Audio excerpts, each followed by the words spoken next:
Ever ordered something online and like it magically appears 2 days later? Yeah, like it's magic. It kind of blows my mind still. Like, how does Yeah. that actually happen? Well, today we're diving into the future of warehouses to get some answers. Oh, We're looking at an episode of the Supply Chain Savvy podcast with Masood Khan, and apparently a lot more goes on in those warehouses than any of us it realize. is way more high tech than people realize. Yeah, so speaking of high tech, this podcast talked a lot about cobots, collaborative robots. Yes. And I'm not going to lie, the first time I heard that, I pictured like a robot buddy helping me pick out groceries. That would be nice. I mean, it's not quite R2D2, but it is a very strong and efficient coworker. I like it. Yeah. So think more like cobots that can lift a 200-pound box like it's nothing. Wow. Yeah. No more back injuries for human workers, which is huge. That's incredible. And it really stuck out to me that they weren't saying robots are going to like take over everything. It was more about designing these futuristic warehouses with both like efficiency, but also the humans in mind.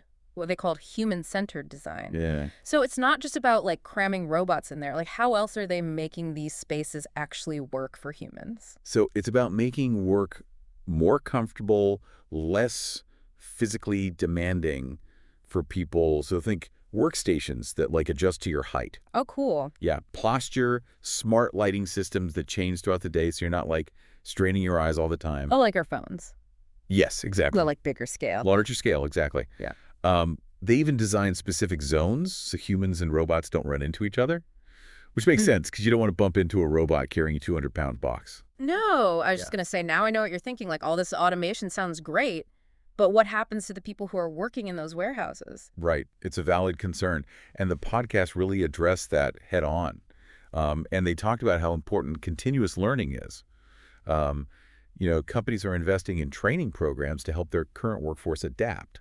So instead of moving boxes, workers might learn how to operate, how to repair the robots, how to program them, Wow. become robotic technicians. So it's not just about keeping those jobs, but it's actually like new career paths are going to come out of this. Exactly.